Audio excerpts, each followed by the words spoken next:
reformed and feeling like they need a victory. And let's hop into Champion Select and see whether they can. Of course, LGD actually going to be banning away Lissandra here on the blue side, which I find...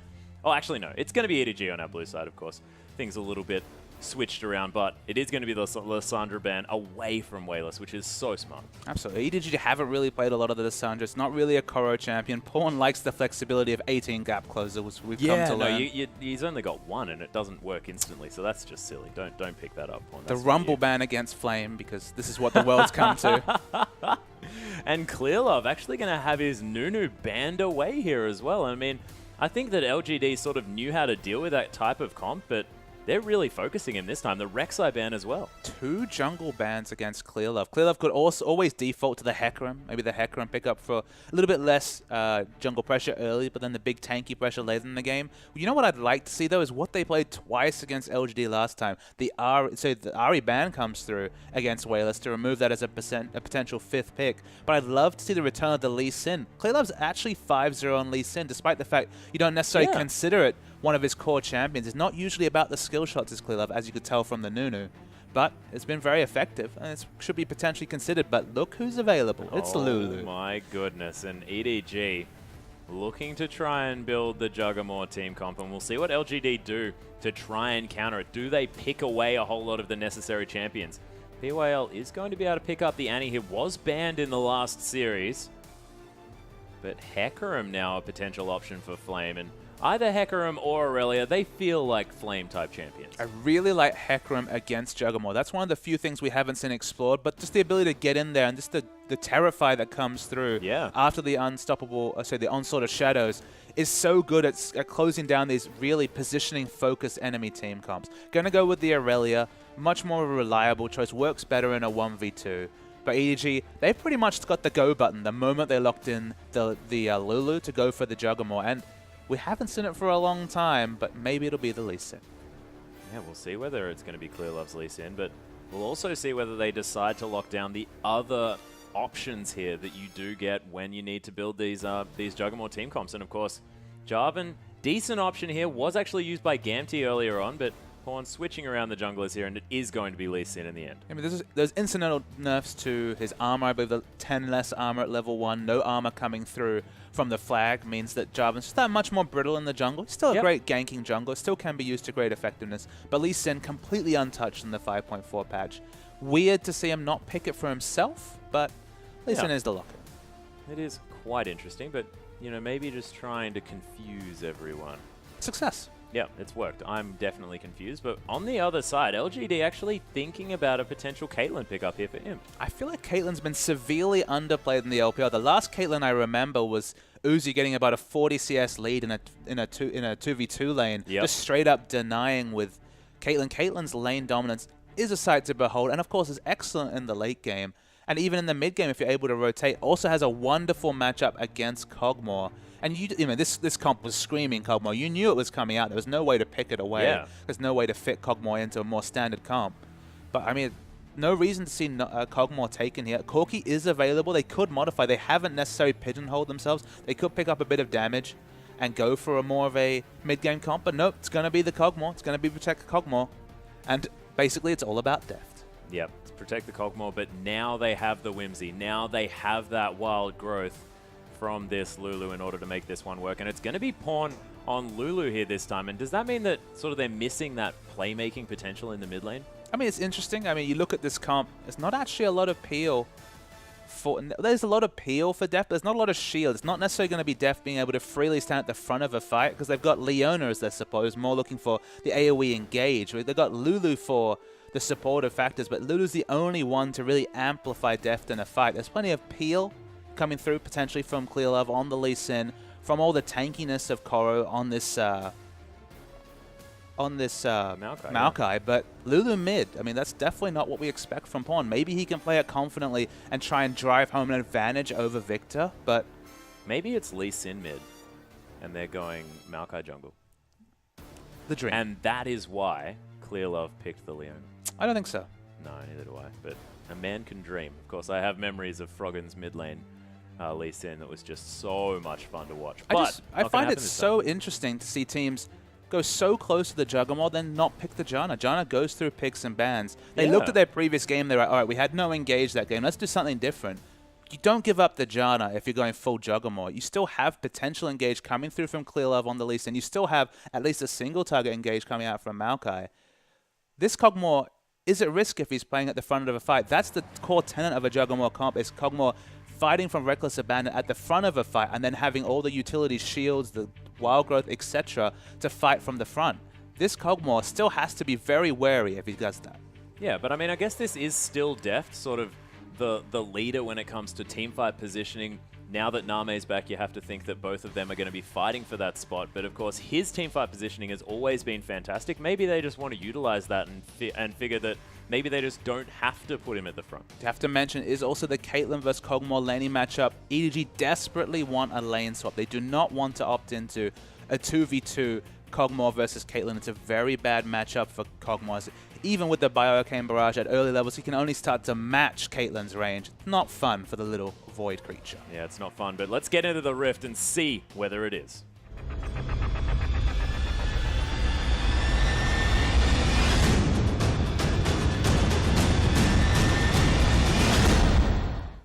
And here we are, ladies and gentlemen, with EDG taking on LGD for our second match in this series, of our third series of the evening. And we'll see whether Deft is going to have fun as we hop onto the Rift. And looks like, you know, he's bouncing around as an oven. He's looking like he's okay. Didn't feel like he had fun for at least the first 40 minutes of that previous series, getting assassinated repeatedly by Syndra. The one time he lived through at full health, he was like, finally, I can auto-attack. You look at this LGD comp, they don't have a lot of hard initiate outside of TBQ and Flame. They definitely have the follow-up AoE damage from Wayless, who's gone the Ghost Flash route, is really looking to have mobility as well. I mean, I tell a lie, they've got PYL and Annie, so there is a lot of hard engage coming out against the Kog'Maw, and only really the wild growth for... Wild growth and the shield coming through from Lulu as defensive utility options. So he's going to have to be very careful with his positioning. Probably not going to be super aggressive, like I mentioned, with only the wild growth coming through. No Janna disengage as a support. In fact, an engaged support. So the way they play out these team fights doesn't really shout out to me in terms of the team comp they've picked, EDG, but it's definitely all about the Kog'Maw. Oh, yeah. On the side of LGD, though, one thing I really, really like is PYL's Annie. If he manages to get a Tibbers on an entire team, that gravity field coming through from Wayless, teamed up with the Death Ray as well, is so much AoE damage. Plus the Chaos Storm, of course, as well. That is just ridiculous wombo. Yeah, I mean, it takes that setup, though, of course. I believe the arm is slightly longer than the arm time is slightly longer than the duration of the Annie stun. I believe maybe at later levels, there'll be enough to chain up that CC and have it really be the Wombo CC you mentioned. But EDG have gone very aggressive looking for the invade. They should successfully get the lane swap they're looking for. Yeah, they're going to pick that one up. Of course, 4 members around this red buff. This is what happened last time, and we again have another red steel on the other side. TBQ going to be able to lock that one away. Not as quickly, of course, as Clear Love's able to, as he gets that red buff down to 1 health. Clear Love now just hanging out with Corey here as well, and you can see there's just so much vision available for EDG as Wayless actually looking to try and cause some funny business here, but doesn't throw a Death Ray in there. The vertical jungling really is a massive early advantage to EDG. We already mentioned they did not want to opt into the 2v2 against Caitlyn Annie with this Kog'Maw Leona combo. Kog'Maw Leona, not that much synergy in lane as well, of course. Only really burst damage available at level 6 when the Living Artillery is finally skilled for death. So in the early phase, Kog'Maw's going to try and control this lane, and we might see Mako freed up to do a bit of roaming. Yeah. And of course, you only need level 2, as Sync Dream has taught us, to be a decent roaming Leona. But don't talk to Sync Dream about Sona builds. Yeah, let's not do that at all. He didn't even finish the Iceborne Gauntlet. I'm still mad at him for that. Deft going to throw out that Bioarcane Barrage. Now, Annie is here to relieve pressure, but that's a lot. That's 4 members strong. Yeah, the exhaust is already down here onto Flame, who's just gone aggressive onto Malco. First blood here for Flame in the top lane. And that is what happens when you challenge the god. Yeah, you challenge Lord Flame. You give away first blood. Mako far too aggressive in his position. Dies with flash up. Flame did try and flash to get out of the damage from Death, but the auto attack follows him. Able to teleport back into lane. Advantage, though, goes to LGD. Yeah, and Clear Love does get a buff refresh there as well, I believe. Actually, no. Was it Death that actually picked it up? No double buffs actually went over, of course. That is my bet. I thought that there was double buffs exchanged, but didn't actually happen. Wayless, though, he's going to get Flash Twisted advanced here as well. As Clearlove, he comes over the wall, flashes after Wayless. Red buff easily slows him down enough, and EDG, their guns are blazing this game. And now suddenly I want to see Jungle Nidalee come out of Clearlove, because his skill shots have been on point. Oh, beautiful. The Q combo picked up that kill, and then the counter flash. Clearlove's impacting so many lanes. Now he breaks the freeze in bottom lane. Clearlove just overtook this game, and against LGD, he loves that Lee Sin. 100% win rate against him, 2-0. Both times picked up the Lee Sin, and he returns to the well this time. Yeah, and that was Imp just getting a little bit annoyed at the fact that there was a Lee Sin in his lane. Not really reacting too much there at all, just knowing that he can sit back, auto-attack from range. Already has an 8 CS advantage here just because of all the funny business that went on here in this top side. But Flame now trying to see if he can break some sort of freeze, but he's in a lot of trouble. No summoner spells and only a Ruby Crystal to help keep himself alive, but he's getting experience. He's able to sap experience like you mentioned, so that's definitely a little win. Doesn't have the ranged wave clear that Maokai has, but 12 CS to 3 CS, he's definitely got the advantage in terms of pure CS numbers, as I believe it's only now that Koro is going to be re-entering lane. Yeah, Clearlove actually heading down to his Krugs here as the pink ward is placed from PYL. Doesn't actually want to go and find Clearlove, where I think he could actually get a fair bit of work done, of course, having that stun ready, but knows that Koro's waiting in the wings, so doesn't really want to start anything off. Clearlove actually pathed over that pink, did see it, so is able to counter the pink. PYL waited so long just to get that aggressive pink, and it's answered by Clearlove instantly. That's actually a big strategic thing, because those wards can potentially last so long when they're so aggressively placed. Yeah, Pawn just going to shield himself up here in the mid lane, but yeah, you're right. I mean, PYL wasting a fair bit of time there as well. I mean, of course, probably wants to allow Imp just to get levels here in this bottom lane, get all of that wave clear from the Piltover Peacemaker built up with all of the extra levels that he's going to be putting into that one. But not able to use this Caitlyn for sort of lane harasses. Flame is actually in a fair bit of trouble, but TBQ is around the side. Flame just going to back away. The shield to come through here from TBQ from that passive, so he's going to be more than fine. Clearlove going to find another pink ward.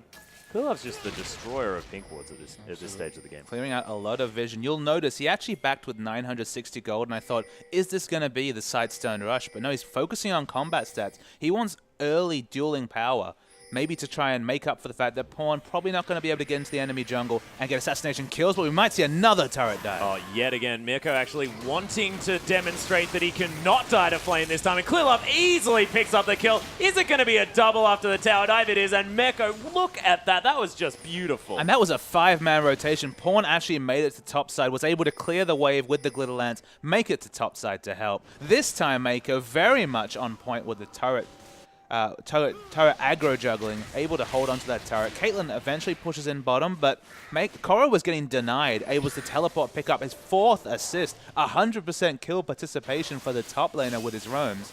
And in the mid lane, Clearlove, he's in position. Yeah, and Wayless is in a lot of trouble, but PYL comes around. That's a beautiful gravity field to try and save Wayless, but he's heading the wrong direction.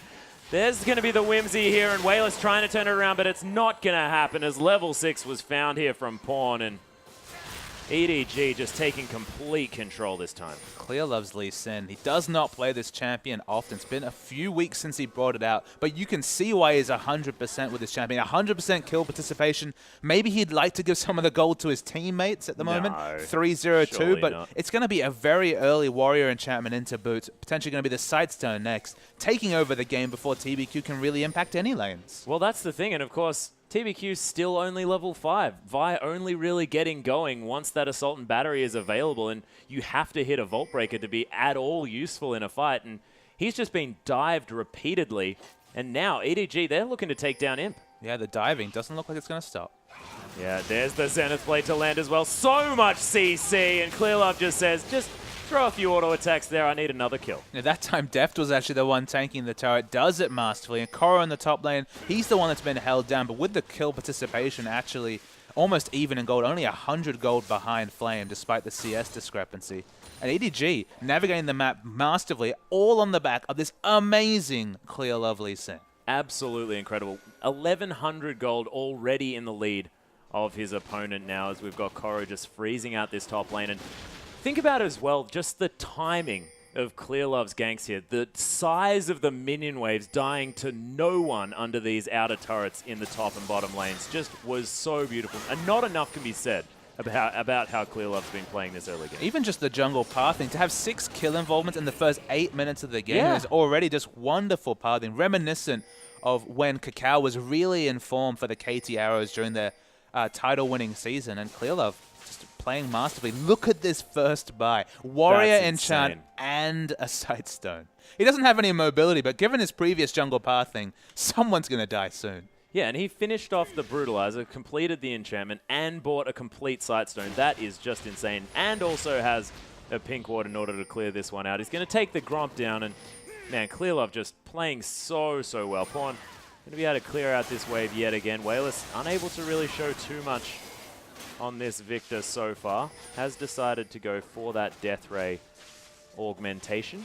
Mako's close to level 6. Now we returned finally to the 2v2 matchup in the bottom lane. Deft, despite the fact that he's very close to his Trinity Force, definitely doesn't have a real chance to lane against Caitlyn until we see the completion. But in the top lane, it's turret dive time.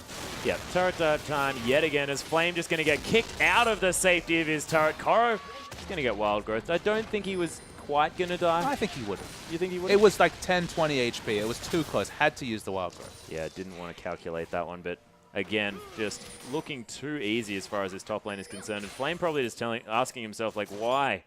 Why can't this turret just die already so that I can get some farm? Oh boy, Mako actually missed the Zenith Blade. Yeah, Mako missed, but PYL didn't. Finds the Tibbers here as well. As Mako actually going to tank up that ace in the hole. Wayless, though, tanking the turret. He is going to die.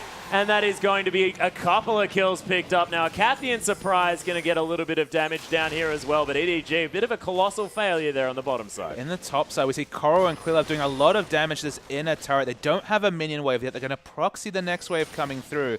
Inner turret for Dragon will be a great trade for EDG. But Flames Respawn doesn't have teleport. So he's trying to harangue EDG's top laner jungle away from taking this inner turret. Yeah, and in the meantime, Pawn just going to easily take down a turret. I think everyone's sort of forgotten that Pawn has been hanging out in this game as well. And 0-0-2, 85 CS actually continuing to gain a lead there as POL is going to secure the Dragon. But inner turret to fall down, plus the outer turret in the mid lane here as well. That's 3 turrets dead on the side of EDG for a Dragon.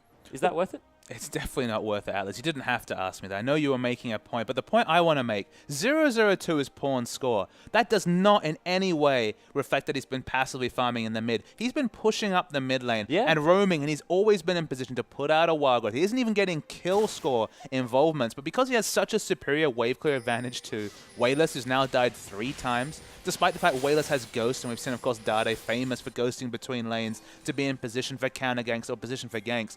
The map pressure difference between Pawn and Wayless not reflecting the scoreboard, but just an implied involvement in at least 5 or 6 of these kills from Pawn, as he's been able to push up, roam, and do so much for his team. Yeah, create inherent pressure. But of course, LGD still missing the fact that he was wailing on their outer turret.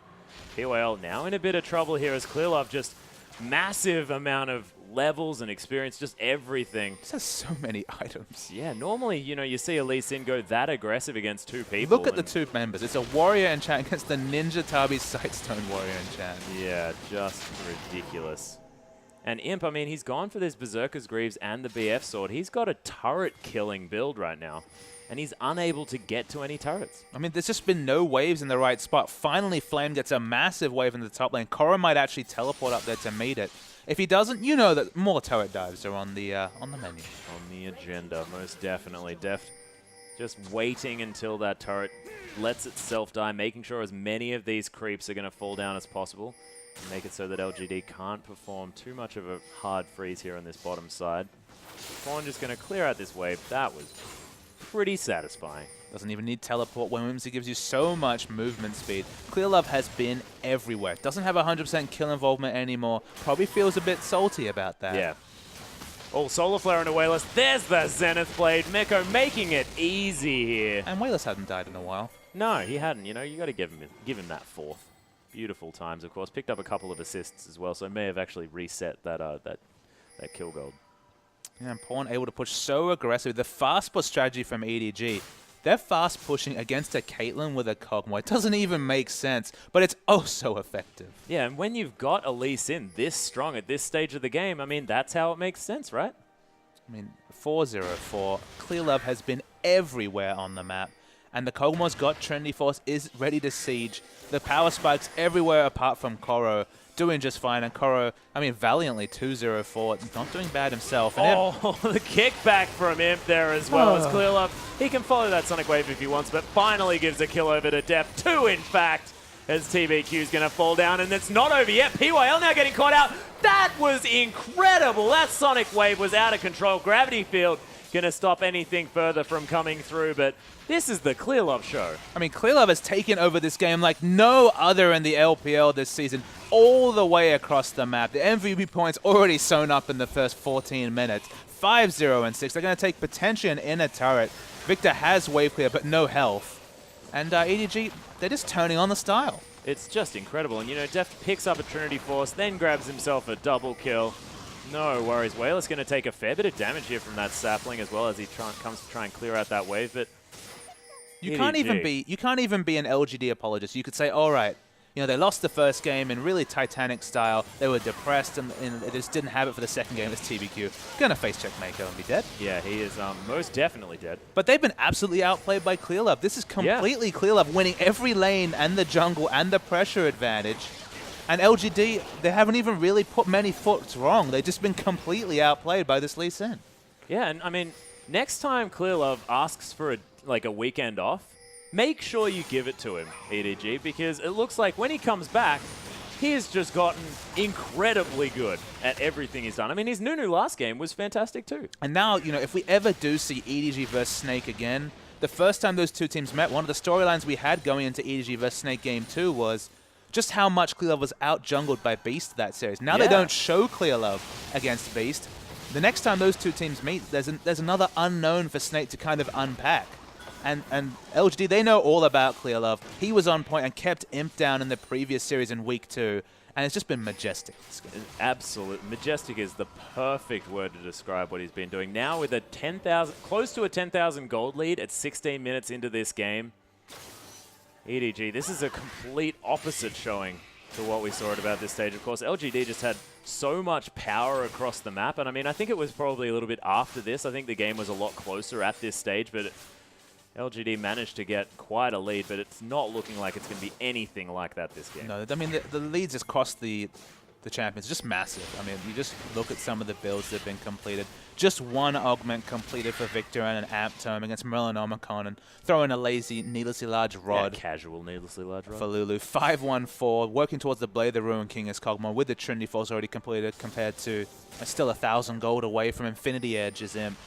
I mean, the builds are just night and day across the road, and LGD just have no control of the map whatsoever, and that's completely due to the rotational play from EDG, and quite simply the play of Lee Sin.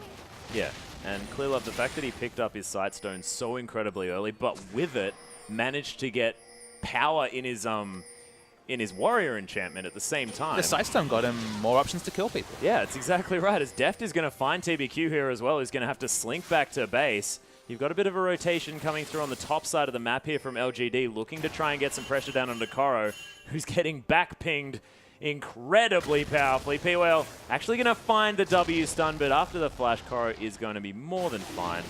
And EDG, they say, okay, if everyone's going to go top, let's just take a dragon. And giving them 6% AD and AP, a scary proposition for LGD, given how much damage they were already doing. They'll continue to rotate to the bottom lane. TBQ will be there to answer the push very shortly. Not sure if EDG will be able to get this outer turret. I believe the last of the outer turrets available on the map at 17 minutes. And Deft's not really respecting the Assault and Battery. Yeah, he's just walking underneath that turret, of course. The shield coming through from Pawn, pretty strong at this stage now with that needlessly large rod. All outer turrets down before 18 minutes.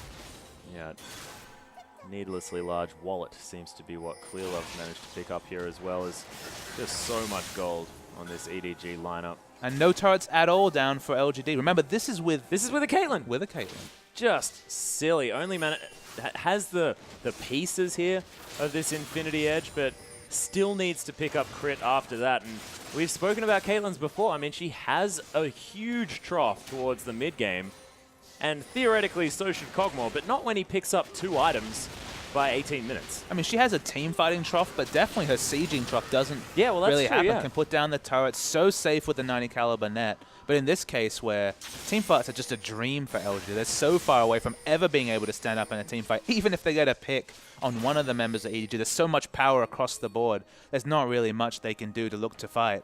The team fighting build looks so far away. Still a couple of 100 gold for the first item, Infinity Edge, as Deft just piles on the damage. Yeah, Deft picking up an extra dagger here now.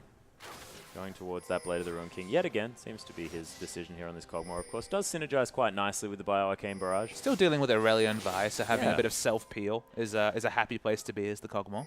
Yeah, it's a bit more of a Juggernaut type comp with the Wild Growth available, with the Whimsy there as well for an extra bit of movement speed. But of course, you still just want it. And with no outer turrets down at all, you have to feel like the 20-minute Baron, a risk, but a very potential risk coming through for EDG. Not to mention the fact that we're talking about percent health damage. I mean, you've got Kog'Maw there.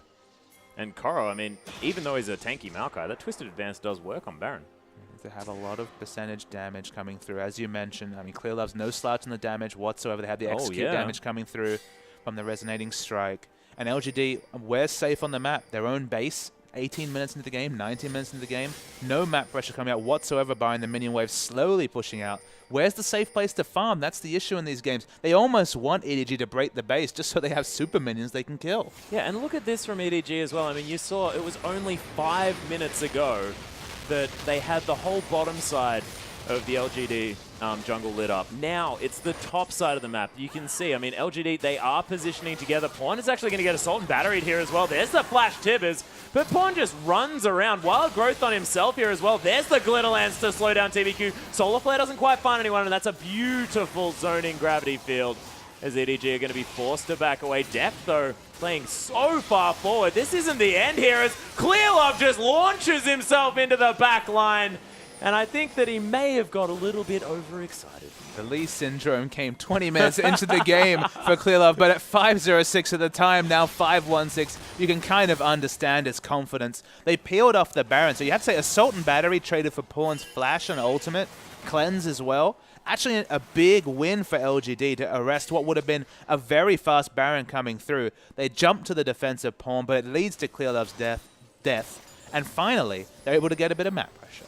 Yeah, finally able to secure some form of vision. Don't actually have any wards on that Baron just yet, so EDG do have an opportunity to head back over there, but you can see they've got a couple of wards just outside of their base, but you can see how LGD are playing. They're playing with vision sitting around their own base, and that's about it. They know that they've been shut out of this game. I mean, 1,200 gold advantage in top, 2,600 gold in the jungle, 1,700 gold in mid, 3,000 or 2,500 gold advantage at AD carry. Even 1,000 gold just from global gold coming through from Mako over PYL.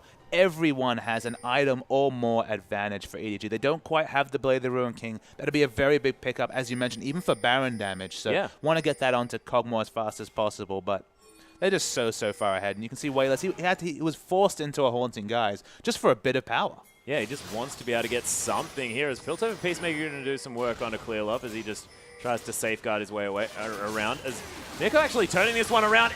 Imp just gets destroyed as Deft has so much damage. The Chaos Storm. Deft is ignoring it as Flame just trying to Transcendent Blades his way through. Deft shields for days and he's going to be fine. Krug, sorry, almost killing Flame here at the same time as Koro so fast on this Maokai. There's the flash into the Twisted Advance. But he may not have too many friends quite incoming just yet. He's just not really that worried about it as he may just get sped up one more time. There's another Twisted Advance and Pawn picks up an easy kill after Koro sort of held onto it for quite some time. The Twisted Advance actually took him through the gravity field, being untargetable for the half second or so cast time. Actually got him out of potentially being stunned. Very nice mechanics coming through from Koro, but bought time for Pawn to rotate. EDG doing everything right. Yeah, it's also a 3-0-8 Maokai as well, which can't be understated. Does have a CS advantage over an Aurelia here at the same time, who's going to get slowed down here in complete vision of the EDG lineup. And now just EDG looking to figure out where to make a move next. I mean, anywhere is an option. They have this a big minion wave pushing in the bottom lane. About 3 or 4 minion waves pushing that Victor's going to be able to clear up. Victor still looking for that first item. He's going to has the Haunting Guise as an emergency pickup. It's going to be a second dragon, but that's not big for EDG. They want big advantages, and they're not getting them just yet, being kept out of the Baron. Yeah, a little bit of a turtle play coming through from LGD, which is working out. A few extended wards coming through from PYL as TBQ is going to find Deft, but it was more Deft finding TBQ. Assault and Battery was used, but this Kog'Maw's so strong. But we have Annie coming for the turret dive. Yeah, there's actually the flash coming through. POL very intelligently going to use that Q to get the stun, and a Cathian surprise might find him here. Glitterlance secures it for Deft. Beautifully played there by Pawn, and you're exactly right. Pawn's just everywhere he needs to be. Pawn, his map movement has been wonderful this game. Again, 1-0-5 in an 18-kill game. Looks like he's just kind of been clearing waves happily, and he's done that, but it's the roaming plays that have been so impressive for him. Not reflected in the score, as we mentioned earlier. Imp sitting on the Infinity Edge, still 0 turrets, importantly, for LGD. No global gold whatsoever against a mountain of global gold for EDG as they are going to happily push and, I don't know, wait for an advantage. Yeah, we'll see what actually happens after this one, of course. We do have a Cloak of Agility picked up, as well as the Blade of the Ruined King now for Deft, who's just incredibly strong. We'll see whether that is going to be into an Infinity Edge or a Phantom Dancer. Of course, attack speed's so powerful on Kog'Maw, especially when you build that Blade of the Ruined King earlier on. We'll see what he decides to build up. Going to take away this red buff very quickly. Wayless was choosing between a few item builds, turned the Amp Tome into the Merlinomicon, then second-guessed himself, went towards the Void Staff, realized not that much magic resist actually completed just yet for EDG, so settles on the Merlinomicon. Actually no, it's the Void Staff. He's just switching over a lot. I mean, it'll help him get through Koro potentially, but the consistent damage in fights, that's what we said about the Victor players, that when Victor is able... Oh, wait, so we see the flash engage. Yeah, the flash Soul Flare to come through there does stop the Vault Breaker, but TBQ is going to be okay. A little bit embarrassing to come through for him. But it's the multiple spell rotations for Victor that Sin is kind of returned to prominence as a pick, not kind of pigeonholed as a AoE damage dealer. TBQ! Oh, that was blind. That is incredible. That's EDG just knew exactly what was going on. You don't need to hold down Lee Sin. What? He's blind. Oh, yeah. No, I apologize. Oh, Deft actually going to soak the Chaos Storm, but not sure whether it actually did any damage. There was a bit of tickling going on, but that's about it. Mako is actually out of mana almost completely. And the Ghost is being popped here from Wayless. Everything actually blown from the mid laner of LGD. And EDG just going to take that as a sign to start Baron. There's a huge minion wave in that top side of the map, crashing on the inhibitor turret. LGD have to make a move now or lose the Baron. Tibbers is in there just causing a ruckus, and Transcendent Blade's trying to come through. Kalilov taking a lot of damage. Mako as well taking a lot, but look at these shields, and Imp is dead. Beautiful play from EDG, and it's all on Pawn. I mean, he's just able to use all of his shields, his wild growth, saving his whole team, and they just tear apart 3 members of LGD. And that was with EDG getting so chunked out, so low health bars across. Kalilov below half health, Mako's low in health now. TBQ, he's probably going to die. Yeah, he is dead. Pawn picks up that kill with the help of Deft there at the same time. Mako just goes down to Baron. A soldier's death, a hero's death. As Kalilov is going to lock that one down.